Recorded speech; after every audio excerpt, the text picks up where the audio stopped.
now starting. All attendees are in listen-only mode. Good evening and a warm welcome to all. I am Mridul Mishra from Corporate Communication team, and on behalf of K Ratings, welcome you to our today's panel discussion on business implications of the pandemic. We sincerely appreciate your time in joining us for this webinar, and we are indeed fortunate to assemble esteemed speakers for today. Dear sirs, thank you and welcome to all.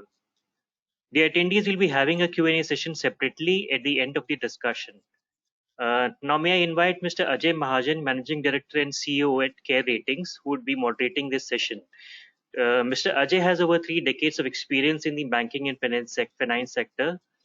He started his career with Bank of America and went on to become the MD and country head of Global Markets Group. He also worked in various entrepreneurial and transformative assignments during his tenure at Yes Bank, UBS, and IDFC. Mr. Ajay is a Bachelor of Engineering from BITS Pilani, a gold medalist in the MBA from Faculty of Management Studies, and is a holder of CFA from CF Institute, USA. Mr. Ajay, may I request to take over the proceedings, please? Thank you, Mridul.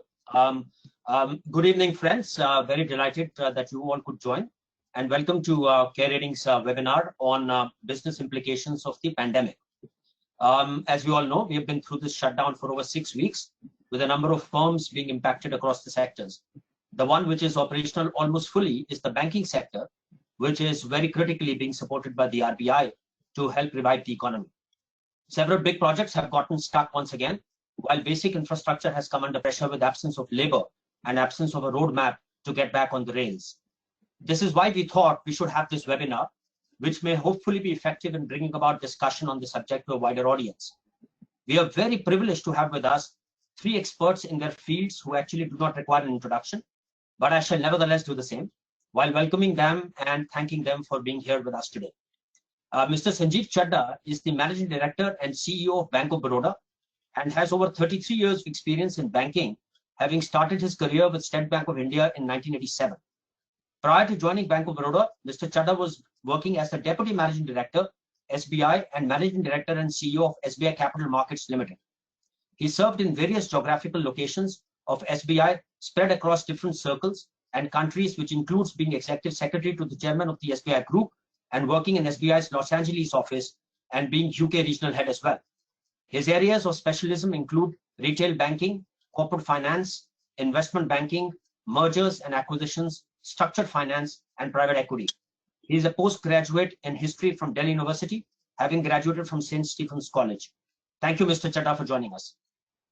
With that, I move to our next guest, Mr. Seshagiri Rao. He's the JMD and Group CFO of JSW Steel. Having joined JSW Group in 1997, he has played a strong role in the growth strategies of the company. He has risen through the levels and now holds the dual positions of JMD of JSW Steel and CFO of the JSW Group.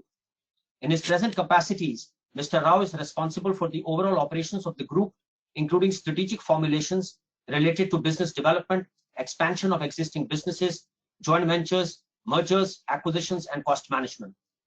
Mr. Rao is a man of considerable experience in industrial finance. Prior to joining the company, he worked with several reputed organizations in various capacities. He possesses a strong foundation in the finance sector with 3 decades of experience in the areas of corporate finance and banking. With that, I thank you, Mr. Rao, for joining us.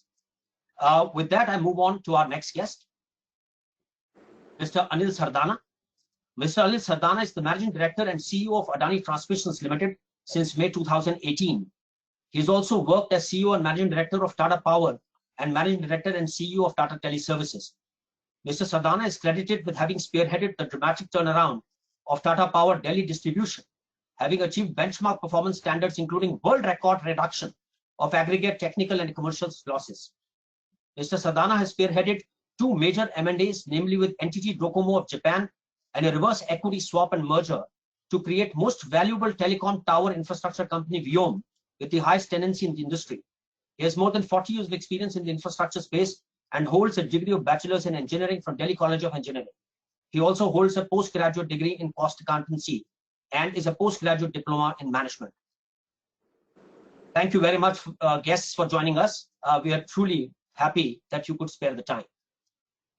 Now, before I get our panelists to give their views, let me try and put a perspective on the state of the global and Indian economy.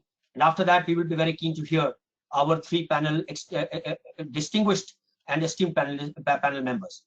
I would like to emphatically start by saying that while COVID is definitely a black swan event, in terms of having halted the global economy and bringing most economic activity to a standstill, we must recognize that risk was underpriced deeply across the globe, with abundant liquidity, aggressive printing of money, deeply low rates, and central banks providing asset price support across the world, driving worries about credit risk and market risk honestly out of the window. It is no wonder, therefore, that the impact of COVID will be even larger as previously taken risks exacerbate balance sheets and P&L positions, and economic slowdown causes the double whammy of reduced revenues and earnings and inability to borrow to make up the whole. IMF is already speaking of a global recession with negative 3% growth across the world.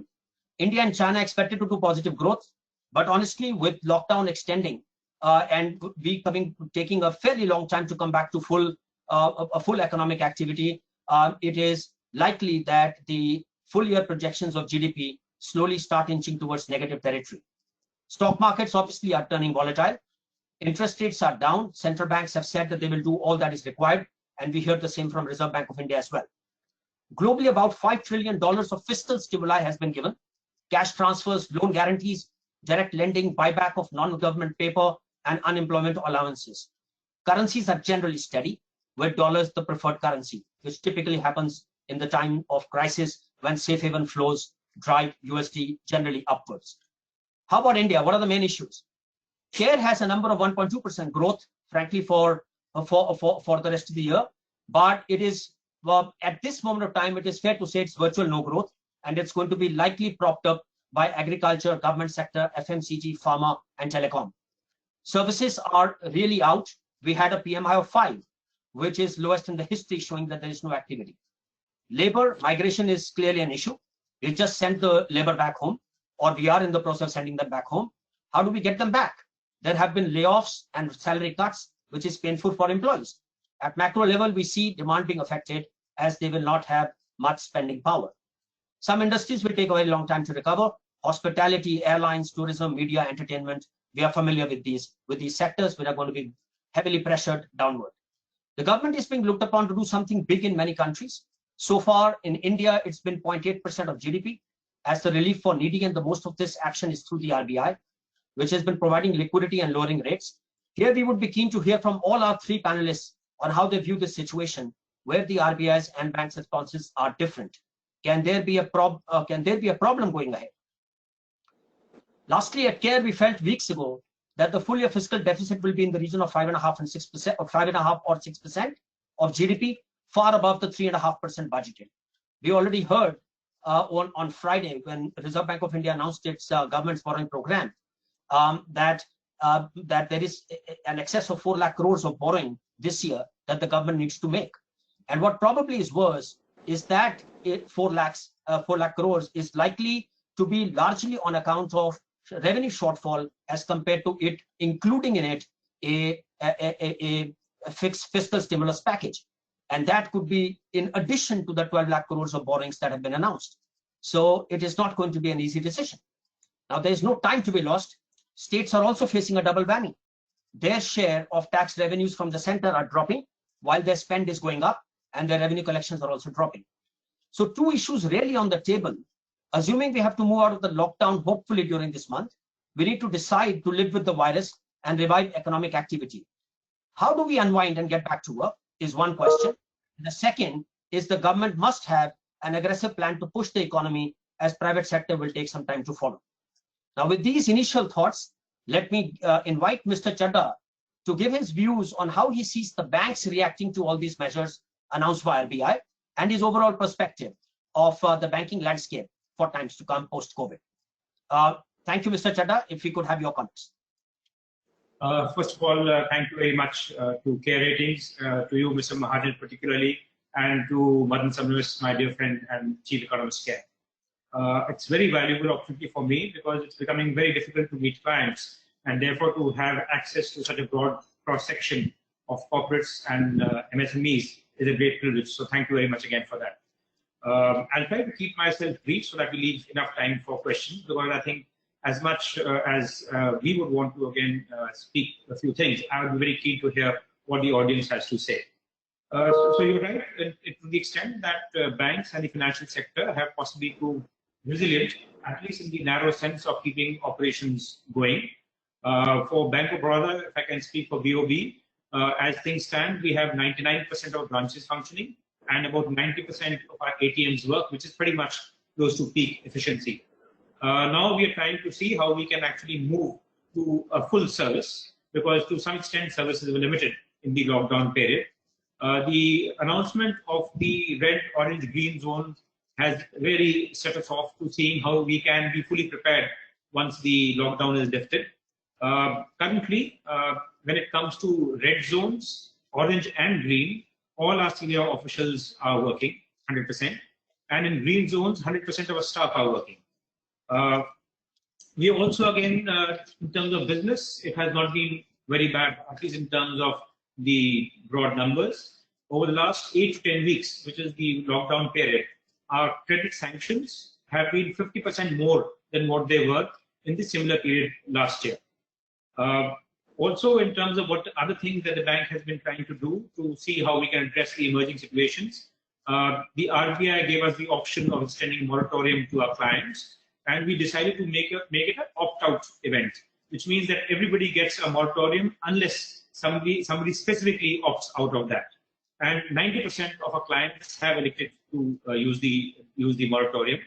Even where we had standing instructions from clients and installments were debited from their accounts, we gave clients the option that they can request the bank for refund of those installments, because we recognize that liquidity is scarce, it is at a premium, and clients might want to preserve that liquidity cushion. In addition to that, like a lot of public sector banks, we have made special COVID lines available to all our clients, which means that to all corporates, MSMEs, home loan borrowers, car loan borrowers, crop loan borrowers, 10% of the fund-based limits are being made available as emergency lines. We recognize the fact that this is a crisis which has hit everybody. So therefore, in the first instance, to pick and choose, to negotiate, to seek to comprehend the impact, I think is something which possibly is not fair or reasonable. So this 10% fund-based facility is being made available to virtually everybody. In terms, and as in stand today, about 141,000 lines have been made available, and this includes 25,000 lines to MSMEs, which aggregate to about 1,500 crores. In terms of normalcy, from whatever anecdotal evidence we have, our conversations with the clients, we expect that it's going to be at least 6 to 9 months before normalcy comes back. And what that normalcy means is, of course, something which is highly debatable. We believe the biggest challenge that we face today is the uncertainty. Uncertainty in terms of what is the epidemic likely to be, what is going to be the contours of the lockdown, how long will it continue, how would demand resurrect, what would consumer behavior likely to be, how would competition react, what would supply chains work like, would they be resilient, what would the impact of COVID on costs and pricing. Now, as banks, we are supposed to understand, take into account each of these factors when we assess the requirements of our clients. And I am the first to confess that we are really at a loss today to see how each of these contours will play out for various industries and for each of our clients. Even when we never understood each of these things very well, we were very confident that our clients understand all these variables very well. But in today's world, it is very difficult to even have that confidence, whether our clients, again, are in a position to make a prognosis which is accurate. And even if you could not really depend upon clients, you could always depend on rating agencies. But I'm not even sure that today we can be confident that rating agencies can be confident of the future. So the question, of course, for all of us is that how do banks react? How do they support clients if all of us, again, are faced with this uncertainty?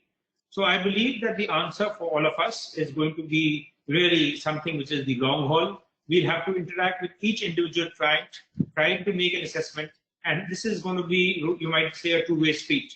We'll have to reach out to clients, the clients will have to reach out to us till we develop a common understanding and confidence in the future. It's only then we can look at assessing what the requirements are and how do we address those requirements. So this would mean that virtually in every relationship, there is going to be a reset. It's almost as if a client has come to the bank for the first time and the bank is reaching out to the client for the first time. We'll have to build a new understanding based upon some kind of common view of what the future is likely to be. I think we have made a start. In terms of this red, orange, green zones, I think the biggest plus is that finally it is being recognized that there needs to be risk differentiation. You cannot have a one-size-fits-all approach to either the entire country or to all industries or to all businesses. So the differentiation is something that we need to build upon. Number two, I think it is also important that businesses are trusted. You cannot, again, design the post-lockdown strategy by fiat. Otherwise, the variables on the ground are going to be that nobody can really take into account. How the administrative person on the ground interprets things is something that I cannot be sure of, industry cannot be sure of, and if you cannot be sure of that, how do you build a strategy for the future? I believe, again, that is something which will happen because there is no choice but that to happen.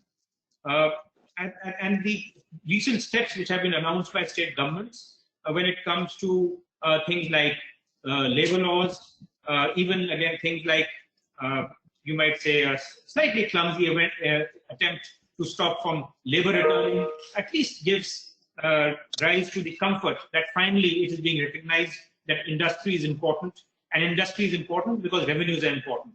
So I think this sensitivity towards revenues is going to drive a lot of positive change in terms of accommodating the needs of industry and making sure that we arrive at a modus vivendi which is practical. In terms of what the central government can do, I think Mr. Mahajan is absolutely right. What they can do is to spend, and this 50% increase in borrowing program is possibly the first step. The way the bond markets have reacted seems to suggest that even if they were enlarged borrowing even beyond what has been announced, possibly we can absorb that. Again, to all the participants, what I would like to assure is that the banks are not credit averse. We are looking at doing business, but given the situation which we are in, where the outlook is uncertain, where the balance sheet of banks are stretched, we are facing issues of asset quality, access to capital market is limited. We have no choice but to make sure that we have bankable propositions. But I'm very sanguine that working with our clients, we can craft bankable propositions. So that would really be my opening remarks, and really be happy to answer any questions. Well, thank you very much, Mr. Chadha. Those were very, very insightful comments made. We have an elaborate Q&A session at the end, but I would probably sort of take the opportunity to ask you maybe just one question. Do you see, like you said, I mean, the right way going forward is to take our cognizance of the fact that we have a problem on our hands and we can't use past models to necessarily kickstart the economy again. And you made references to pretty much a reset for clients going forward. Now, from a viewpoint of just the banking industry, I have two quick questions. One, do you have a view on extending the moratorium? Because there could be an argument that if you extend the moratorium further from 90 days, then are you in a way hurting the asset quality of the institution? And the second is, if you have, if you can throw some light on the retail lending portfolios, because quite frankly, having been a banker myself for a few years, I would say that corporate banking has had a little rough end of the stick for the last few years, and the almost panacea for bankers in the course of the last 7-8 years has been to relentlessly grow retail banking books and retail financial services. Now, do you see any issues distinctly different on the retail portfolios going forward, as opposed to corporate banking, where the pain has actually been felt in the course of the last few years? Initially, it was infrastructure, then it was NBFCs, and now perhaps it will be post-COVID. So that is for anyone to guess, but your comments on these two: one, extension of moratorium; second, what do you think about the retail side of the balance sheets of banks in general? So when it comes to moratoriums, again, when we do our working capital assessment, what we are always taught is try to make sure that whatever repayments you look at for term loans, they're tied to the cash flows of the company. Now, if the cash flows are not going to be there, on what basis do you argue against a moratorium? I think it's very difficult. Even if you were to say, I would not extend a moratorium, what implication does it have, practically speaking? You're absolutely right. It will have implications on asset quality if this is something which is not congruent, which means that in case one class of creditors allow a moratorium and others do not, then there is a possibility that the cash flows that have been freed up actually don't go towards helping the company, they might go towards helping the other lenders, which is something which obviously is not a workable proposition. So therefore, the way I see it is that when it comes to our individual borrowers, even small MSMEs, for whom we are sole bankers, I believe there is no argument. We would, again, should regulation allow, want to extend the moratorium just to make sure that the moratorium is aligned to the repayment capacity of the borrower. And the design, of course, is that whatever repayment obligations are there, they go to the back end. So effectively speaking, what you are saying is that you're not going to bunch up repayments, but your loan, which was say 5 years, becomes a 6-year loan, which I think is a good way to look at it. However, when we are looking at multiple banking arrangements, we're looking at consortia, or you're looking at different instruments forming different parts of the balance sheet. For instance, when it comes to NBFCs, 42% of the funding comes from NCDs and 29% comes from banks. Now, if banks were to unilaterally allow a moratorium, it does not really solve the problem. And ultimately, whenever we craft a solution, we must look to solve a problem. A band-aid is not going to work.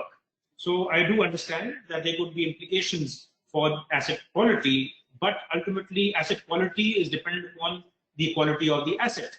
And therefore, I would believe there is a case to look at seeing when do things become normal, when can companies generate the cash flows to service the loans. The second part was in terms of the retail asset portfolio.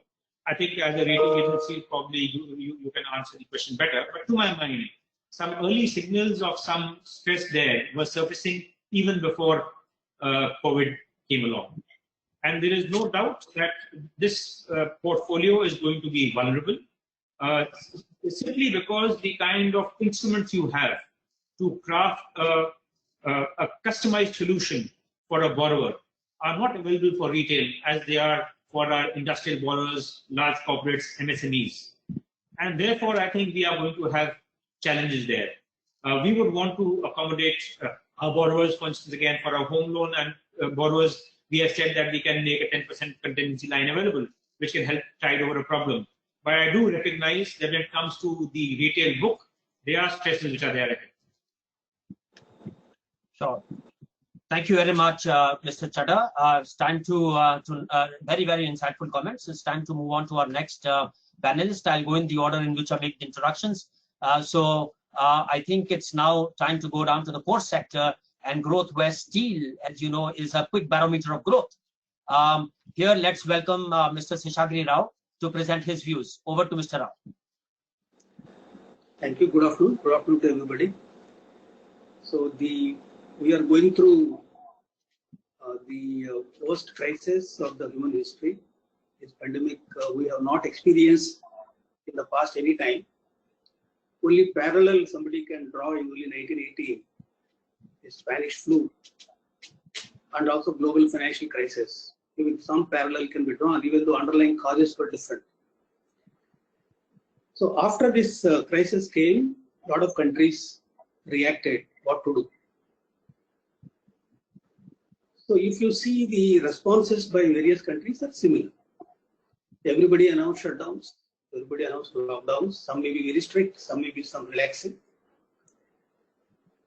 So lockdowns are similar exactly across the globe. Then what is the exit strategy for the lockdown? Number one. Number two is, what is the strategy for restoring or reviving the economy? Because there is an economic implication of this lockdown. If you see globally, if I talk about $85 trillion is the global size of the economy, if 2 months are shut down, that means 15 trillion of output is disappeared. Same story in India. If you say $3 trillion economy, if you say 2 months are shut down, that means $500 billion of output is down. whichever company, whichever individual, whichever industry it is, generally when we do the financial forecasting, we take certain assumptions and we model the outflows for the next foreseeable future and then stress test. If my financial forecast assumptions undergo a change, maybe capacity utilization, maybe selling price, maybe cost, maybe some other reason, and then how much stress the business model can withstand. What are the buffers, liquidity buffers we need to create? What is the capital structure we need? So that is how we do our financial forecasting. But this event, whatever has happened, when you are looking at what is the financial implication, what is the implication of the business, the top line has become zero. So no amount of stress testing, no amount of liquidity buffer can fill up this whatever is lost during this period. So entire financial forecasting and the risk management models are to be relooked as far as this event is concerned. It is one of the worst impact economically which has happened to the industry. In the year 1918, when the Spanish flu happened, the global economy fell by 5%. So output even at that time disappeared by 5%. Is there any learning for us from there where we can do the same? So there what I understood when I was reading something, so the hole has been created. When output disappeared, there is a huge amount of problem, either for individual loss of income or for the company's top line disappearing. So when that hole is created, what is the response? Whether you fill the hole by giving money, doles, or to lend to them or defer, whatever we have done in the case of moratorium, or revive the economy, spend. So fill the hole, or spend more, or give the or defer the prepayments. There are three alternatives which are available. So the responses which I am talking about, so there is a problem today as regards to overall economy is concerned. There is a huge amount of implication. Supply chains disappeared, confidence is very, very low, demand is completely destroyed, whichever industry it is. So there is a huge amount of problem with regard to revival of the economy and the industry coming back on tracks. So the responses of at least G7, if you really look at it, when there is a $14–15 trillion of output disappear, the kind of stimulus which each of the countries have given, together G7, there is a $14 trillion which I was hearing, is the kind of stimulus that has been given, comprising of $8 trillion of fiscal and another $6 trillion of monetary stimulus. This is what is given across the world. Whereas in India, whatever could be the reasons, because the fiscal space is not available, the kind of stimulus which has been announced is only 0.8%, which is less than 1%. So these are the responses with regard to the three things which I just mentioned in terms of revival of economy as far as India is concerned. If this is the context, assuming that the lockdown will get lifted in the next 1 or 2 weeks' time, then the revival of economy will happen in India when compared to the global, where our fiscal stimulus package or monetary support is relatively less. If I look at steel industry is concerned, look at April numbers which have been announced by Joint Parliamentary Committee. But there are very interesting facts in the data which come in, which I would like to share with you. In the total production in India has come down over 65%. This is crude steel production. So when production has come down, whatever that has been produced in India, that production has happened only by 6 companies.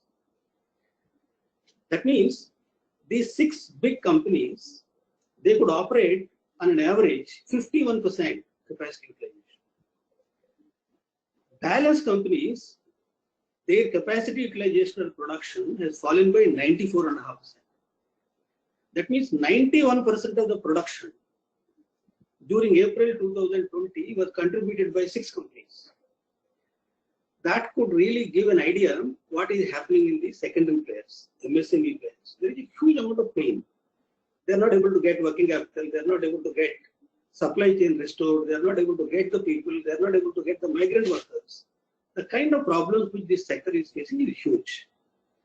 Look at the demand destruction. In the month of April, the demand fell by 91%. Actual demand was 9%. So in the corresponding April 19, we have consumed almost 7.5 million tons of steel, whereas we have consumed 7 lakh tons of steel in the month of April. So therefore, there is a huge amount of issues as far as the industry is concerned.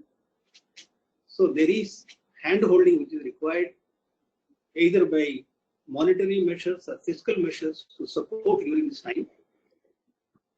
As Chadaji has mentioned, it is a gradual recovery because nobody knows today to estimate what is going to happen in the next 6 months. Because unless there is a medicine for this virus, we don't know whether it will recur or some more lockdowns will come. How do we handle? These are all complete uncertainty as regards to that. In the meantime, the supply chain is the way the disruptions happened. But in the steel sector, if I see key inputs, that is iron ore and coking coal, if I look at these two things, seaborne iron ore, only 2 countries, that is Australia and Brazil, together control more than 80% of the seaborne supply. If I look at met coal, which is also a very important ingredient for steel sector, 3 countries constitute almost more than 85% of the supply.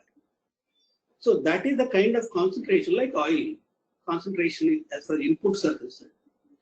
That is why during this period, restructuring the supply chains is very, very important area which the industry has to focus. Number 2 is what do we do on the cost side?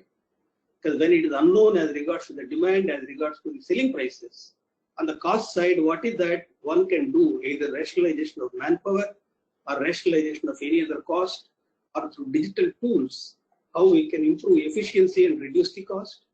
Third is demand. Demand, again, steel sector, I can talk about the way we are looking at steel sector. As everybody's view, I also concur, it will take a little longer time as far as India is concerned for different reasons which we said.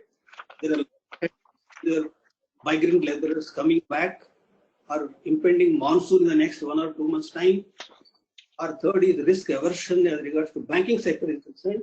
One point I would like to highlight, I take the liberty of highlighting this point. If you look at numbers of 31st March 2020, what Reserve Bank of India has released, 24th April 2020, the credit given to commercial sector came down by 1,47,000 crores. So commercial banks are not lending with the right reasons because of their experiences which they have. But the point remains is when there is so much of hole that is created because of destruction in the last 2 months of the top line, there is definitely a need for helping hand. So these type of headwinds when they are there, then the recovery is going to take longer time in India. Then only alternative for companies like us who are involved in the steel sector, reasonably large companies, we are looking at opportunities which are available globally. So far, whenever a steel company has been asked to look at what is the import of steel, what is the export of steel under Chapter 72, the only chapter which we look at. Today, we started looking at what are the steel articles that are produced from steel. There are so many chapters, either capital goods sector, automotive component sector, their export potential are there, and also imports are coming under those segments. So identifying in each of the chapters who are the suppliers in India, who are producers in India, to whom we can supply steel and make them competitive to export, and then increase our export potential. That is one thing which we are very seriously looking at when there is a gradual recovery as far as the Indian markets are concerned. One more important point before I end is that if you look at globally, there are COVID-19 highly impacted countries, less impacted countries. That way we can classify the globe today. Steel is concerned, steel exporting countries, if you look at Russia, steel exporting country which is very badly affected. Similarly, Japan, badly affected. If you see Korea, even though recovered, it was affected. Similarly, China, to some extent, it is affected. These are steel exporting countries. So they are not able to export steel, number one, because their productions have come down, their supply chains were disrupted. Steel importing countries, other side, if I put it and look at, they are not that much affected. That is where there is a space for India to export. Today, you talk to any steel company in India, particularly big companies, they have been talking about their exporting steel. So that opportunity, until India recovers, which definitely will happen, it's only a matter of time, there is opportunity for export either directly or indirectly through steel related articles. With that, I will stop here. Thank you. Thank you, Mr. Rao. I think very deeply insightful comments you made. Like I did with Mr. Chadha, I'll take the liberty of asking one question now, and then of course we have a Q&A session at the end.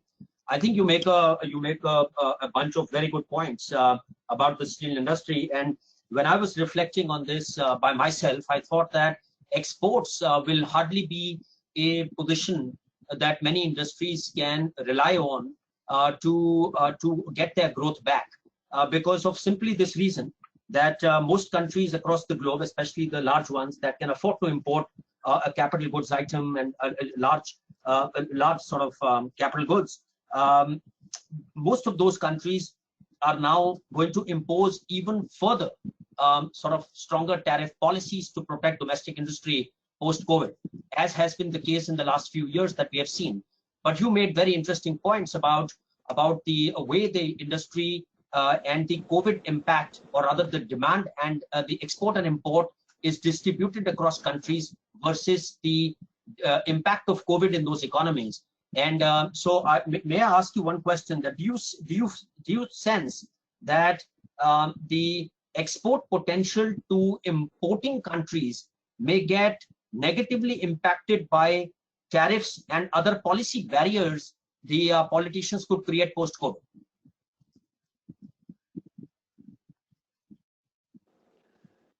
Here we are not really taking away the demand which is there, domestic demand by us. We are only substituting, A country is exporting, that we are substituting with B. So let's say China is exporting to Vietnam. So India is saying I am exporting to Vietnam. China is not able to. So it is not that we are replacing something. We are filling up the gaps. Same story with Japan and Korea. Japan, if you see big steel companies have announced shutdown of their blast furnaces, almost 30 to 40% of their blast furnaces. So that is a kind of drop in production which is happening. Generally, whenever we talk about destruction in demand, we look at only demand which is not coming up. At the same time, supply side also you have to look at. So the steel industry in India, if I see, almost 40% of the industry is secondary steel plant, small MSMEs. So those companies are not able to come back. So supply side also getting disrupted in terms of overall supply. When demand has fallen by X, supply is also falling on the other side. Thereby, there are some winners in the industry who are on the lower end of the cost curve and who are able to find some markets and new customers, and who have better balance sheet and better liquidity. I think they will become winners in this game. Thank you, Mr. Rao. I think with that, it is time for me to invite Mr. Sardana to comment a little bit about how the power sector is positioned in difficult times like this. We read about some discoms sort of enforcing force majeure in some specific states. We've also seen some states holding back power payables to power gencos, and there is a little bit of confusion, should I say, like in most sectors, about how the power sector is poised. Of course, through COVID, the demand has possibly ebbed in this industry as well. So over to Mr. Sardana to make some comments about power. And if we have time, then we'll also want to ask you perhaps a question on telecom, but we'll wait for that. Your comments first, Mr. Sardana. Thank you very much. Thanks, Ajay. Good afternoon. I hope I'm audible. Absolutely. Okay. So good, as Ajay, I mentioned to you before that since I'm the co-chair of the infra committee of CII, a lot of focus is right now being given to seeing and evaluating as to how the infrastructure sector is posing at this point of time, and what would it take for us to revive some of the sector. And I will take care that I don't repeat what Mr. Sanjeev or Shesh mentioned.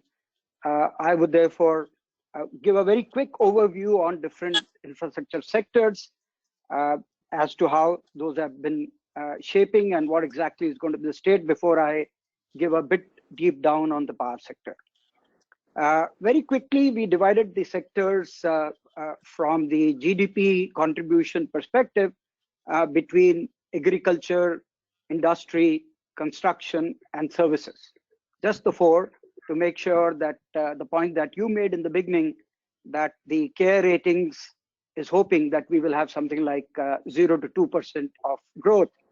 And we looked at all the three perspectives that McKinsey has been talking about, which is to 0 to 2 if things start to shape up and improve quickly, or -2 if the lockdown is for a longer period of time, say 4 months, and -8% if it's that the revival isn't coming through. And of course, with -8, it is almost like catastrophe. But I will refrain from making judgment call, except to make a point that I think there are just about 4 sectors which haven't got impacted much because of pandemic. Thanks to some of our agriculture producing states, that they manage the production from the agriculture at a time when the harvesting was to be done, that they actually manage their affairs pretty effectively. Therefore, I would say agriculture sector was saved thanks to some of those progressive state policies. The other part of the industry, so therefore one sector which has done reasonably okay at this point of time is agriculture. The second part which is there amongst industry is the food products. Obviously, everyone needs groceries, food, and by and large, other than the fact that the service industry related to food has got impacted very badly, the food sector has done reasonably well. The other industry which has done well is, of course, the electricity, gas, and water, which is a utility, and people have been therefore consuming. We'll come to that in terms of what kind of impacts will these bring in because of the mismatch of consumption between industry, commercial, and the residential segment. On the third segment, which was construction, it's got very badly impacted. All of us are aware of the fact that there is a larger issue, which is how do we really get the labor? How do we really ensure safety? How do we really kickstart the largest sort of labor intensive sector, which is the construction part? And jobs is going to be one of the big issue as far as economy is concerned. And that's one of the key agenda items for all of us to discuss if we were to see what's going to be the state post-pandemic, because no one is today talking about law and order issue. No one is talking about the fact, could it lead to that kind of repercussion? And I think we shouldn't try and ignore those points. We should do a holistic thinking in terms of the fact that if the labor is being allowed to go back, which they have to because of the social stigma that we have attached to this particular disease, and the pressure that people have created in the peer community, that if people don't get back home, they perhaps will get stranded for a long time. And of course, people have all kind of issues with regard to the fact they don't have food to eat, etc., etc. So I'm not going to touch that part, but yes, that's the issue. On the services side, you made an opening point very well, that there are some industries which are virtually in the state of virtual death. I mean, entertainment industry, the leisure industry, the other industries which are related to transport in terms of long travels, the hotel industry, the restaurants, the bars, the sporting events, the event management companies like the ones which used to hold different kind of events, perhaps gone for a very long time. It'll take perhaps 2 years for them to come back. We understand very clearly that the telecommunication fortunately has done well on the fact that each one of us, whether we are operating from home or offices, we need that services. So by and large, that's stood by the test of time. Health and education is reshaping, but a lot new will evolve in these two industries. And we've been doing our maths in terms of numbers as to where will they stabilize and what could therefore evolve. But of course, all of us, there's no rocket science in talking about the fact that e-education is going to be one of the key business of future. Parents will find it very hard to send their kids abroad. And therefore, a lot of things will happen through e-learning. And similarly, on the health side, we clearly seeing that you will have a lot of telemedicine solutions. Many, inshallah, I hope nobody is needing them. But today, Apollo has really created a fantastic service. Those who have not used it must know the fact that today, just at a call, a doctor appears and gives you consulting. And therefore, then you get the medicine from your nearest chemist. Of course, if you need some kind of diagnosis, testing, etc., you have to go down to the nearest public health facility. But otherwise, a lot is being transacted through telemedicine. So new things are evolving as far as these are concerned, and one is able to therefore do a match in terms of the fact how they will evolve. Overall, like the way Ajay you mentioned, as of now, even as CII, our assumption is the way things are, if we can perhaps mobilize things quickly, we can still achieve 2% growth, which will virtually mean that you will have nose above the water. Otherwise, many things will get waylaid and fall by the side, and you will find it very difficult to feed the hungry mouths, and you might even have repercussion in various aspects that both Sanjeev and Shesh mentioned in their point of view. From the industry perspective, overall infra or power sector, I think the biggest issue is liquidity. And the liquidity is coming to fore not because of this pandemic, but because of the fact that we had tremendous amount of mismatches between how the industry was being dealt with till today. There is no denying the fact that today construction industry, where a large amount of money is dealt with state-owned enterprises or government, haven't been getting their money. People know it beyond doubt that more than 100,000 crore is stuck with various governmental bodies which have to be paid to the private sector, which has been involved in construction. Now, that's not a small money, and many companies will get waylaid because of the fact that they haven't got that payment. And we have been always making that point, even before pandemic, that even after arbitration, it's a general view that most of the government departments under Section 34 question the arbitration decision and therefore get a stay order by virtue of which the payments are denied for years together, by which time the companies virtually go sick. Or you've been seeing, and I think Shesh will bear me out, the competition has been reducing as far as the construction contractors are concerned. All of us who are developers find that there are hardly 3-4 companies which are able to compete, and with the result that we don't have many choices. And between those 3-4 also, we can see the pain in terms of how those people actually push us for disbursing payments. Otherwise, they are not able to really move ahead. So I think liquidity is the clear topmost issue on the minds, and we have been engaging with government. There is a clear understanding, but we have been all waiting, as Shesh mentioned, in terms of the stimulus. But we are saying not stimulus, we are saying at least pay what the industry deserves to get, because the government departments in any case owe that money to the various construction agencies and various infrastructure facilitators. Similarly, in power sector, when we come to that, you will know that Gencos today have to receive something like 100,000 crore legacy money from DISCOMs. So therefore, those are issues which have been carried far too long for people to now bear the brunt in this time, particularly when you want people sitting at home to not have power cuts. Because if you don't have bulk power, the DISCOMs will not be able to take the power to homes. The electrons have got to be generated. So these are real issues. And the second important issue I think all of us must deliberate is the labor issue. See, when this problem happened, and when we were 586 people on the board in terms of infected people, the lockdown was announced. No one of us is questioning the rationality of the lockdown. But what we are doubting today or debating today is the fact, is today the right time for the labor force to get back, or was that the time when the labor force should have gone back?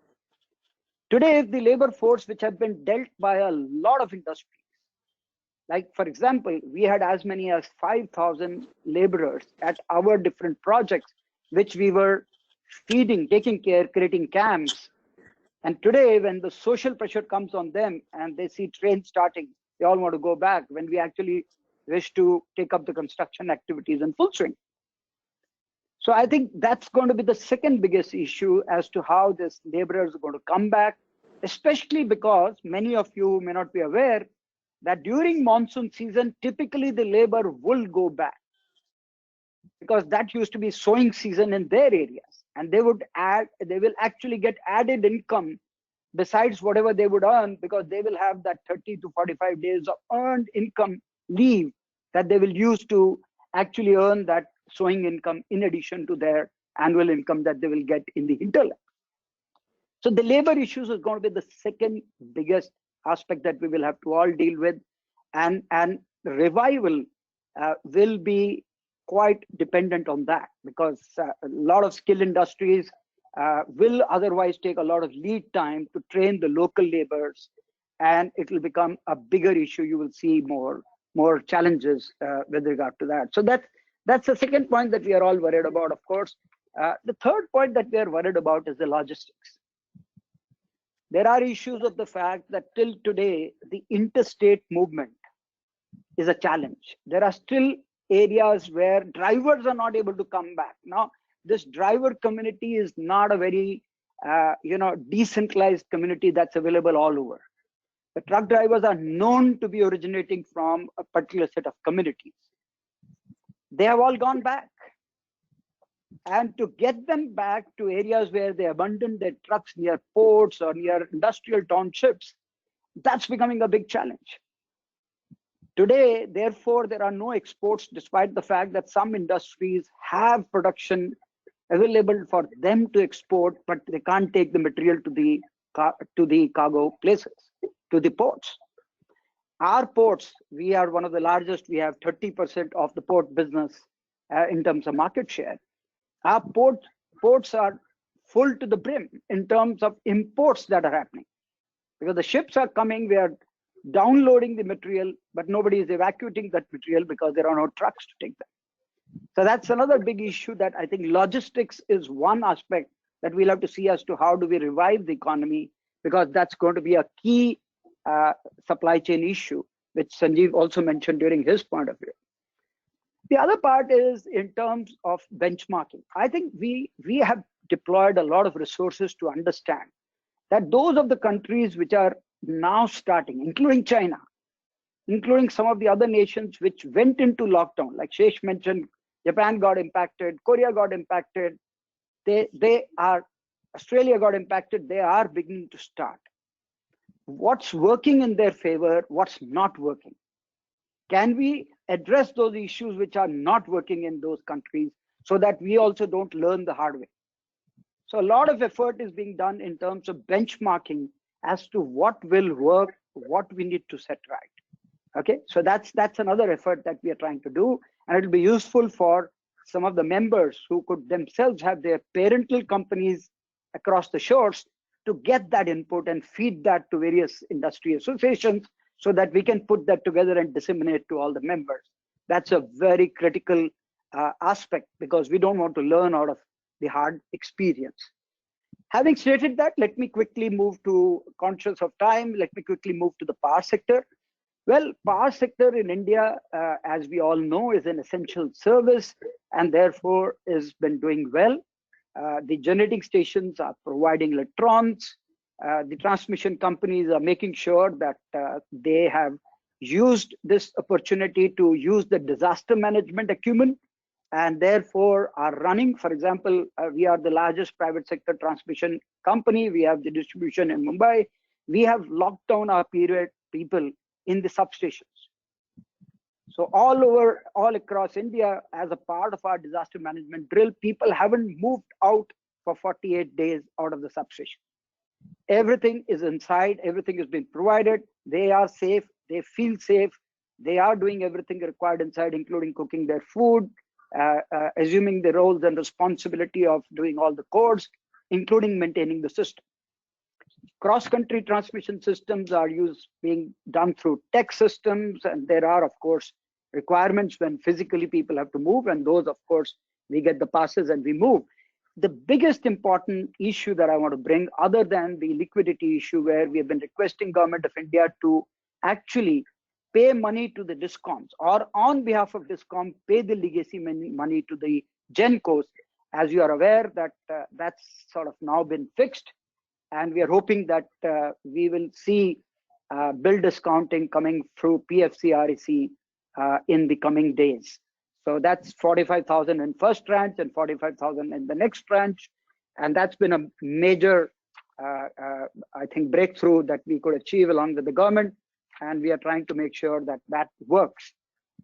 The important part that the people have to understand, including bankers and the rating agency, is the issue related to the fact that we have had a dip of close to about 50% in revenue at DISCOMs level. And I did the extrapolation across the country for various DISCOMs, because the consumption that has reduced is not going to be linear to the revenue loss.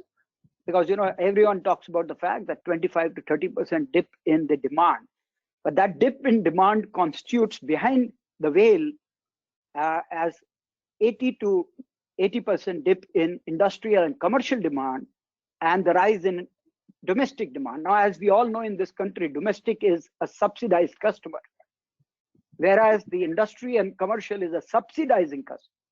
So therefore, the subsidizing part has gone down in revenue, and the subsidized customer has gone high in consumption.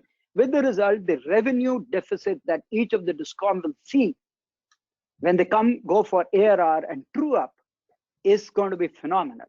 And that, according to my calculation, if this situation stays for 2 months, will be something like 30 to 40,000 crore of regulatory assets. And if it continues for 4 months, which is what is the estimate in terms of demand at least, because even if the industry starts cranking, it will take time before they actually start to consume as much as they were consuming before. And that could be as high as 80 to 90,000 crores. Now that's going to reflect in the ARRs of the DISCOMs as a regulatory asset, which will mean tremendous amount of carrying cost, which will mean that over a period of next 4 to 5 years, consumer will see some bit of regulatory asset surcharge, and the tariffs will have to be paid along with carrying costs, which is going to be a steep burden on the customer, which is already burdened with no elasticity at all. So that's a lifting of the veil that I thought I will provide you in terms of what's happening in the power sector. But otherwise, in terms of performance, I think besides the other Corona warriors, the power warriors have also stood the test of time, including the 9-minute,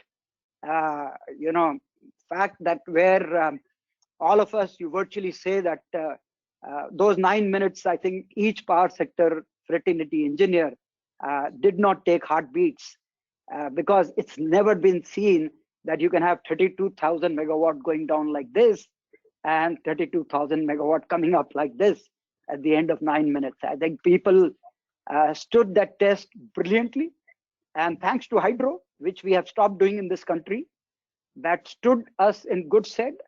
I only hope that we learn from those mistakes and start building hydro plants as a part of the overall portfolio. So I'm going to stop here, and perhaps through questions, whatever has been left out, we'll try and address. And thanks, Ajay and other colleagues for putting this together. Thank you, Mr. Sadana. A lot of interesting points you brought up, and a few of them, to be honest, I wasn't personally aware of, which is that disaster recovery we used to think is more a textbook exercise in many places. I'm not saying that I ever treated disaster recovery like that, but many of us in the past have never imagined that we will have a situation where the entire economy will be on its knees, and we would for 50, 60 days run operations of as critical an industry as power industry on the basis of what you designed for disaster recovery. It was very interesting to hear that, and many other points that you made. Now, in the interest of time, since we are like almost 5:05, I would again thank the speakers, and with that probably hand it over to Mridul, my colleague, who can then handle the questions from our esteemed audience who've been with us for an hour listening to the speakers. We'll be very happy to give them a chance to ask questions of the three very experienced panelists that we have. So over to you, Mridul. Thank you, sir. Dear participants, now will we begin a Q&A session. You can please click in the raise your hand option in the panel. I will then enable you to pose your query. I repeat, you can please click in the raise your hand option. I'll be then enable you to pose your query. Thank you.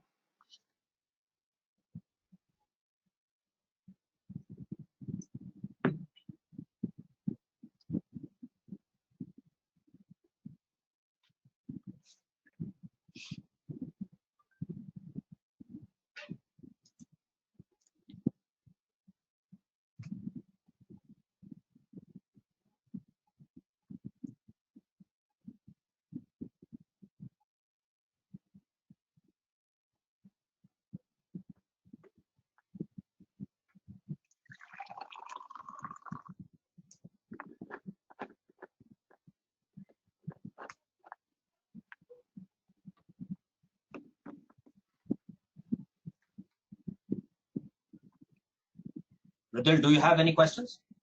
Yes, sir. I'll read out a written question, which is Okay. coming from the line of Mr. Hari Govind Prasad.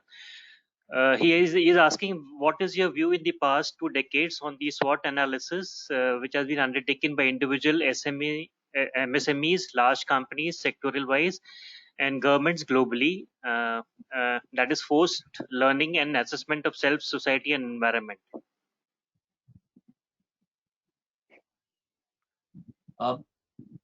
Does any one of our panelists, do you want to take a crack at this?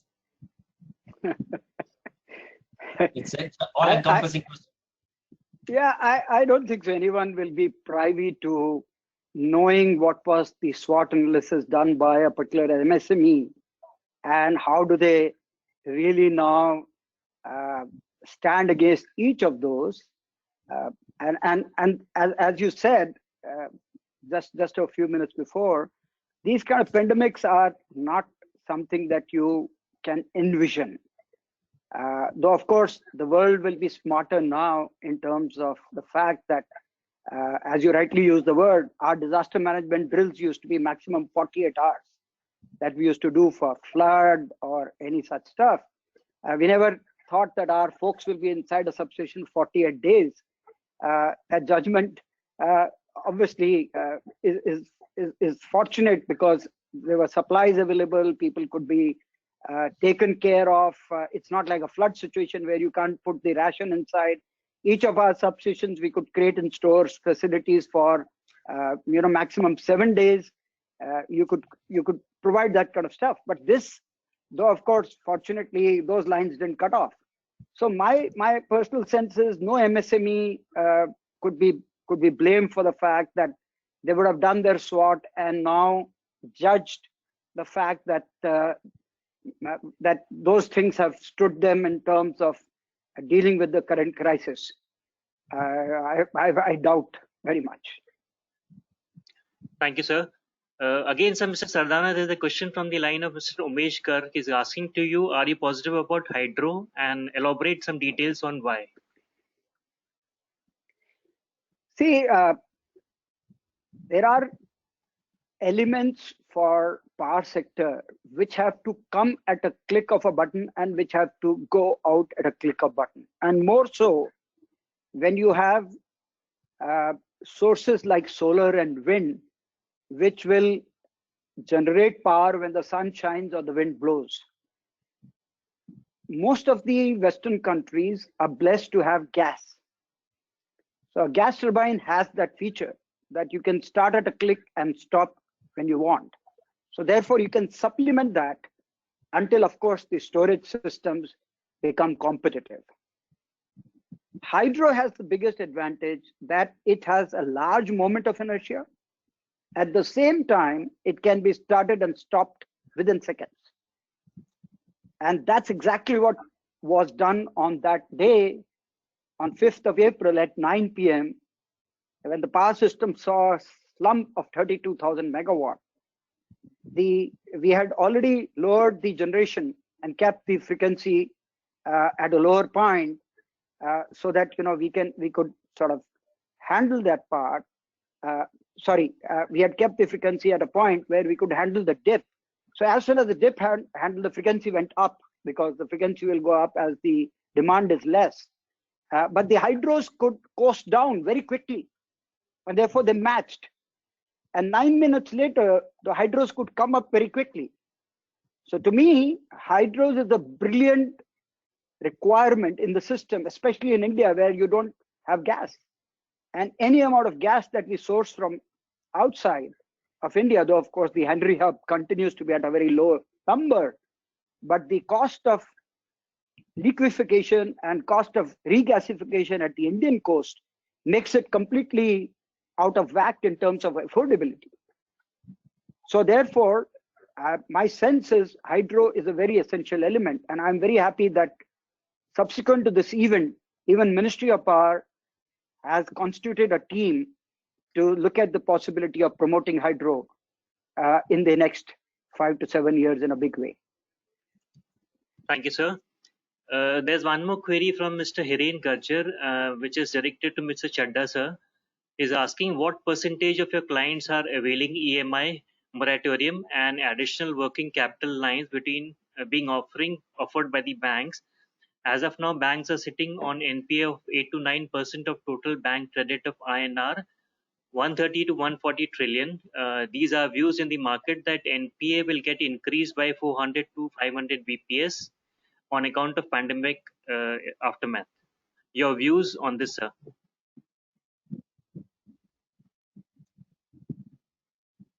So you're mute. Thanks for that. So as I mentioned again, we had an opt-out arrangement for the moratorium, which means that we extend moratorium to everybody unless people specifically said that we do not need a moratorium. So therefore, as things stand, about 90% of our clients are availing of the moratorium. When it comes to COVID loans, these are based upon actual applications.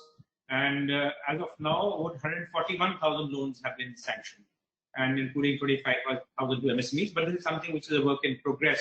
And I would believe that over the next few weeks and months, we would be getting applications and we would be making that available.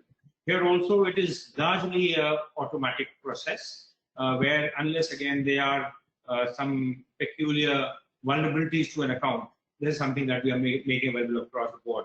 You're absolutely right in terms of the fact that banks are facing stress, 9% system NPAs, which is why, again, I mentioned that as we go along and as we address the requirements of our corporate borrowers, it will be an iterative process, whereby we have to work very hard on both sides to understand the requirements of the bank in terms of its concerns and also of our clients in terms of the emerging situation. And only by understanding the emerging situation and by making sure that there's a solution tailor-made to each client and to each industry can we ensure that we, one, take care of the requirements of clients, which we must, because if we don't, actually we have a bigger hole than we have today. And two, we do it in a manner where we do not actually cause more stress on our balance sheet. I do believe it is possible. It is a one-time event, but even if we think that there's a rebound which is 6-8 months away, I think it is possible to craft solutions where we can tide over this crisis. Thank you, sir. Again, Mr. Chadda, there's a query for you from the line of Mr. Bhavik Pandit. Is asking, is the government or the RBI or banks aware of the actions to be taken to revive the economy? And if yes, do they have the action plan and resources? I think this again begs the question, what does the future look like? If we had a fair idea of what the next few months are going to look like, I'm sure we could have thought of having an action plan ready. I think for the moment, what we need to do is to try to make sure that we are ready to the situation as it develops, but have the flexibility to address that and be very, very sympathetic in terms of requirements. Very often we talk of moral hazard in banking, that are you setting the wrong precedent? But I think these times are not once in a decade, not once in a century. We're looking at a once in a millennium event. So I think we should not get too bothered about setting the wrong precedents. We need to make sure that we address the issues as they emerge. Thank you, sir. Then there's a panel question from Mrs. Neelam Dwivedi. She's asking, what is the viewpoint on how to create a credit system for the service sector which stands by the business persons when physical collaterals are not available and immediate cash flow are impaired.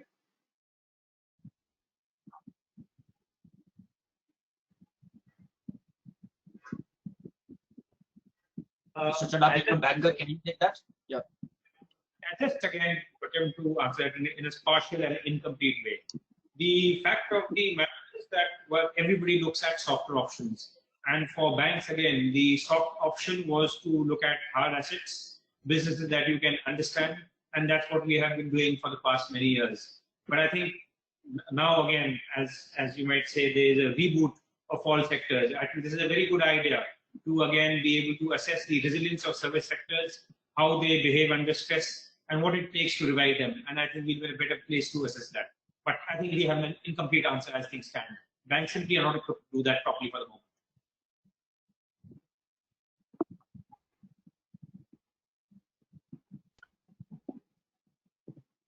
Dear panelists, if there are any queries, you can please raise your hand so I can just enable you to pose it, please.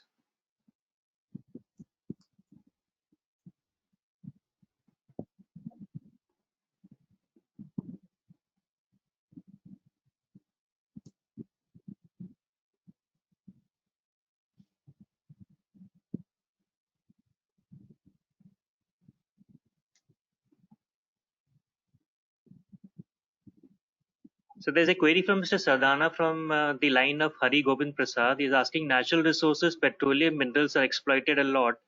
Now, is it an opportunity to revisit for eco-friendly solutions? Well, it's happening. It's happening naturally. There is a clear movement towards the natural resources. I mean, the renewable ones, which is which clearly an example. Despite the fact that the oil is at a price at which you would actually want to fill up all your coffers, yet people are not behaving for that, other than the normal needs that you have. I would say, since the gentleman concerned is keen to talk about the hydrocarbons, I would say hydrocarbon is not a bad name. We will soon see the oil and gas economy actually getting replaced by hydrogen economy. In fact, the biggest display was likely to be in June 2020, when the Japan Olympics got called off, or you would see the same Olympics 2020 next year at the same time, and then that will open minds for the world in terms of display of hydrogen as a fuel. Now, while there are examples of the fact that a train is running in Germany, or there are examples of the cars running in Japan, or some bit running in UK as an example, but the fact is you will see whole set of energy derivatives using hydrogen as an example. And I would put it, 5 years later, you will find that hydrogen would have displaced a lot of conventional subject fuel, including oil. So watch out. That's coming pretty fast. Thank you, sir.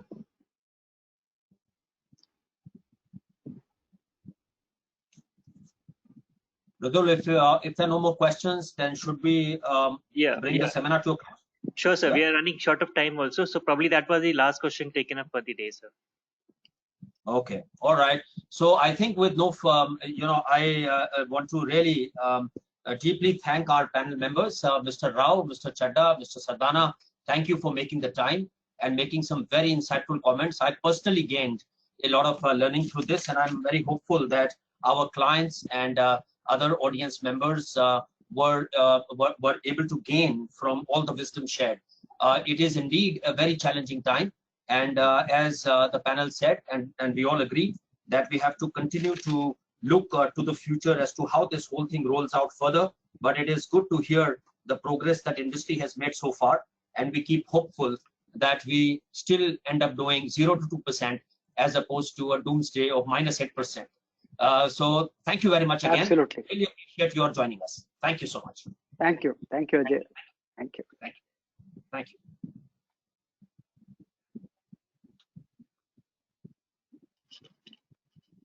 Thank you, participants, for taking your time out and being a part of this Care Ratings webinar. For any further queries, feedback, or suggestion, you please write in the feedback mail, which will be coming no sooner the webinar ends. Goodbye, and thank you for now.